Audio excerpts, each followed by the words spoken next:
YCP ఓడిపోయిన తర్వాత రాష్ట్రం మొత్తం కూడా ఏ విధంగా మనకు అందరికీ తెలుసు. మెయిన్గా ద్వితీయ శ్రేణి నేతలందరూ కూడా పార్టీని వీడి వెళ్ళిపోయే పరిస్థితి. దాంతోపాటు రాష్ట్ర స్థాయి నేతలు కూడా ఒక్కొక్కరిగా జగన్మోహన్ రెడ్డికి హ్యాండ్ ఇవ్వడంతో ఇప్పుడు జగన్మోహన్ రెడ్డి పరిస్థితి అత్యంత దయానీయ పరిస్థితిలో ఉంది. ఒక రకంగా తాడేపల్లిలో కూడా ఉండకుండా పక్క రాష్ట్ర ప్యాలెస్కి వెళ్ళిపోయి ఉంటున్నటువంటి జగన్మోహన్ రెడ్డి ఎందుకు అంటే పార్టీ స్థితిని చూసి తట్టుకోలేకే ఏం చేయాలో తెలియని పరిస్థితిలో పక్క రాష్ట్రం పారిపోతున్నాడని ఇప్పుడు అధికారంలో ఉన్నటువంటి టీడీపీ జనసేన విమర్శలు కూడా చేస్తున్నాయి. అయితే ముఖ్యంగా మనం ప్రకాశం జిల్లాలో పార్టీ పరిస్థితిని మాట్లాడుకుంటే అత్యంత దారుణంగా తయారైంది. తాజాగా బాలినేని శ్రీనివాస్ కూడా రేపో మాపో పార్టీ నుంచి బయటకు రాబోతున్నారనే వార్త ఏదైతే ఉందో అది జగన్మోహన్ రెడ్డికి మింగుడు పడిన అంశం. వాస్తవానికి ఎన్నికలకు ముందు నుంచి కూడా బాలినేని కొంత జగన్మోహన్ రెడ్డి మీద అసంతృప్తితో ఉన్నాడు. ఎన్నికల సమయంలోనే బయటకు వస్తారని ప్రచారం జరిగిన మొత్తానికి ఏదో నిలబడ్డాడు. చివరికి తప్పని పరిస్థితుల్లో ఇప్పుడు మాగుంట శ్రీనివాస్ విషయంలో కూడా బాలినేని శ్రీనివాస్ చాలా గట్టి పట్టాడు జగన్మోహన్ రెడ్డి దగ్గర. బట్ నీకైతే టికెట్ ఇస్తాను తప్ప నాడు మాగుంట శ్రీనివాస్కి అయితే టికెట్ ఇవ్వనని చెప్పడంతో ఆయన తెలుగుదేశం పార్టీ గూటికి చేరారు. ప్రస్తుతానికి ఎంపీగా గెలిచారనుకుంటే అది వేరే విషయం.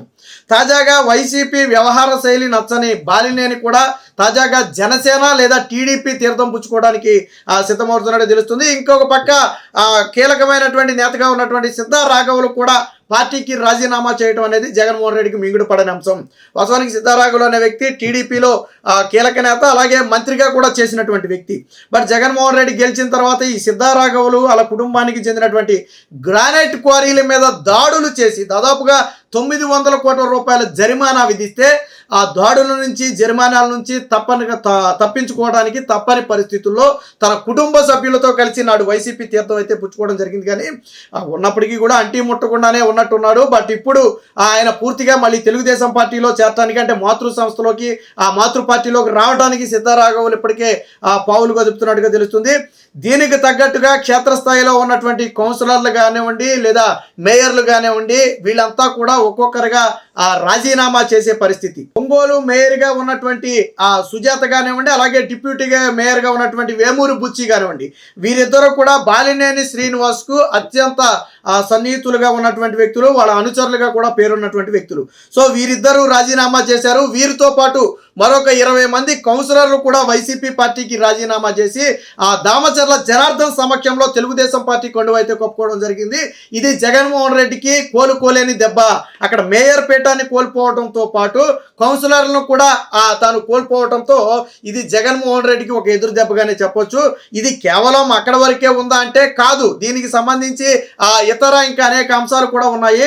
గిద్దలూరు మున్సిపల్ చైర్మన్ ఎవరైతే వెంకట సుబ్బయ్య ఉన్నాడో ఇంకొక 6 మంది కౌన్సిలర్లతో కలిసి తాను కూడా ఆ పార్టీని అయితే మార్చడం జరిగింది. టీడీపీ ఎమ్మెల్యే అశోక్ రెడ్డి ఆధ్వర్యంలో కండువా కప్పుకోవడం జరిగింది. సో ఇలాగ ప్రకాశం జిల్లా మొత్తం కూడా రాజకీయంగా వైసీపీకి అతిపెద్ద దెబ్బ. మొన్న రాజకీయంగా జగన్మోహన్ రెడ్డికి ప్రకాశం జిల్లాలో ఎదురు దెబ్బ తగిలినప్పటికీ కూడా పార్టీని పట్టు నిలుపుకోవాలి అంటే కొంత బలమైన నేత ప్రకాశం జిల్లాలో ఉండాలి.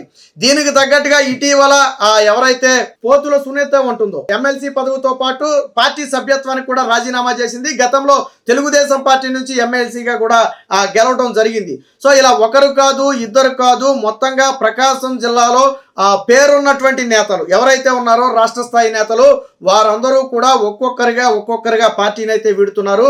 ఇందులో చాలా మంది నాడు తప్పని పరిస్థితుల్లో వైసీపీ పార్టీలోకి వెళ్ళారు. బట్ కొంతమంది ఈరోజు వైసీపీ పార్టీ మీద ఉన్న అసంతృప్తితో కానివ్వండి, భవిష్యత్తులో వైసీపీ పార్టీకి మనుగడ ఉండదు కాబట్టి ఇది మునిగిపోయే నావ కాబట్టి దీనిలో ఉంటే ఇబ్బంది అనుకున్నారో వీళ్ళంతా కూడా ఇప్పుడు పార్టీలో చేరే అవకాశం అయితే టీడీపీ పార్టీలో చేరుతున్నట్టు తెలుస్తుంది. దీంతో పాటు మరికొంతమంది కీలక వైసీపీ నేతలు ద్వితీయ శ్రేణి నేతలందరూ కూడా అటు టీడీపీతోనూ ఇటు జనసేన బీజేపీలతో కూడా సంప్రదింపులు జరుపుతున్నారు. సో ఏ పార్టీ నుంచి తమకు స్వాగతం లభిస్తే ఆ పార్టీలోకి అయితే వెళ్ళిపోవడానికి సిద్ధంగా ఉన్నారని చెప్పి టాక్ అయితే రావడం జరిగింది. ఇది పూర్తిగా వాస్తవానికి ఇప్పటి వరకు బాలినేని శ్రీనివాస్ ఉంటే మిగతా వాళ్ళు పార్టీని వీడినప్పటికీ కూడా పెద్దగా నష్టం ఉండదు. బాలినేని శ్రీనివాస్ ద్వారా పార్టీని నిలబెట్టుకోవచ్చని భావించినటువంటి జగన్మోహన్ రెడ్డికి ఈరోజు బాలినేని శ్రీనివాస్ కూడా పార్టీ నుంచి బయటకు వస్తున్నారనే వార్త, అలాగే బాలినేని శ్రీనివాస్కు అనుచరులుగా ఉన్నటువంటి మేయర్ సుజిత్ కానివ్వండి, డిప్యూటీ మేయర్ బుచ్చి కానివ్వండి, వీరిద్దరూ కూడా రాజీనామాలు చేయటం కానివ్వండి, అలాగే 20 మంది కార్పొరేటర్ల పార్టీ మారటం కానివ్వండి, ఇలా ఒకటి కాదు రెండు కాదు అనేక అంశాలు వైసీపీ పార్టీని తీవ్ర ఇరకాటంలో పెడుతున్నాయి. అయితే ఇది కేవలం వీటికే పరిమితం అవుతుందా అంటే కాదు. ప్రకాశం జిల్లాలోని ఇతర ప్రాంతాల్లో కూడా ఈ పరిస్థితి అదే విధంగా ఉంది. అద్దంకి, కనిగిరి, మార్కాపురం, చేమకుర్తి ఇలా ప్రతి చోట కూడా అక్కడ ఉన్నటువంటి కార్పొరేటర్లు కానివ్వండి, మేయర్లు కానివ్వండి, వీరందరూ కూడా స్థానిక టీడీపీ నేతలు, ఎమ్మెల్యేల ఆధ్వర్యంలో తెలుగుదేశం పార్టీ తీర్థం అయితే పుచ్చుకోవడం జరుగుతుంది. దీంతో అక్కడ సైకిల్ జోరు అనేది మొన్నటి జోరు కంటే కూడా వేగంగా పెరిగితే వైసీపీ ఫ్యాను రెక్కలు మాత్రం దాదాపుగా ప్రకాశం జిల్లాలో ఊడిపోయే పరిస్థితి ఉందని చెప్పొచ్చు. దీన్ని ఏ విధంగా గట్టెక్కించాలనేది జగన్మోహన్ రెడ్డి కూడా అతిపెద్ద సమస్యగా మారింది. వాస్తవానికి రాష్ట్ర పరిస్థితులు అలాగే ఉన్నాయి, బట్ ప్రకాశంలో పరిస్థితి మరింత దారుణంగా మారటం అనేది జగన్మోహన్ రెడ్డికి కోలుకోలేని దెబ్బ. తాజాగా బాలినేని శ్రీనివాస్ వ్యవహారం అనేది రాష్ట్ర వ్యాప్తంగా వైసీపీ శ్రేణులు ఒకంత ఆందోళనకు గురి చేస్తుంది.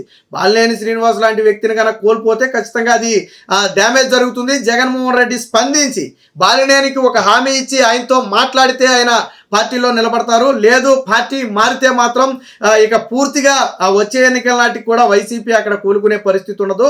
కేడర్ కూడా నిరాశలో ఉన్నారు. ఎప్పుడైతే నాయకుడు ఉండడో ఆటోమేటిక్గా కేడర్లో గందరగోళం ఏర్పడుతుంది, అయోమయంలో ఉండిపోతారు. కేడర్ అంటే వాస్తవానికి నాయకులు మారినంత ఈజీగా కార్యకర్తలు మారకపోవచ్చు, బట్ వాళ్ళలో ఏంటంటే నిరుత్సాహం, నిర్లిప్తత ఏర్పడితే క్రియాశీలకంగా వ్యవహరించడం మానేస్తారు. అది పార్టీ మనుగడకే ప్రమాదం.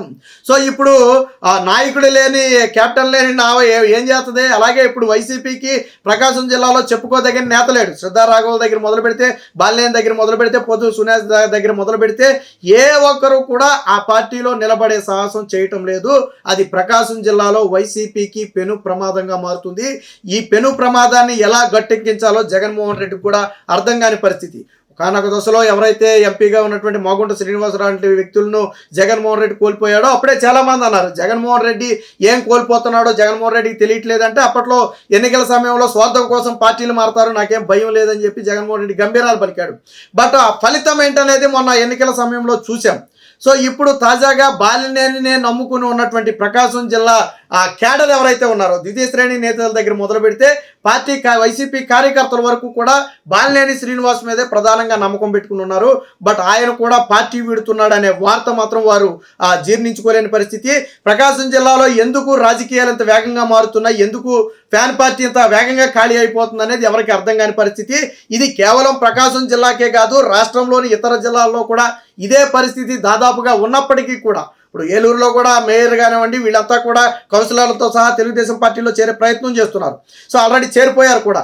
సో ఇప్పుడు ఏం జరుగుతుంది అంటే రాష్ట్రం మొత్తం ఇదే జరుగుతుంది. బట్ డ్యామేజ్ పరంగా చూసుకుంటే ప్రకాశం జిల్లాలో అసలు నాయకుడే లేకపోవడం అనేది వైసీపీకి అయితే అతిపెద్ద ఎదురుదెబ్బగా చెప్పుకోవచ్చు. ఏది ఏమైనా రాష్ట్ర వ్యాప్తంగా వైసీపీ పార్టీ ఖాళీ అయిపోతుంది.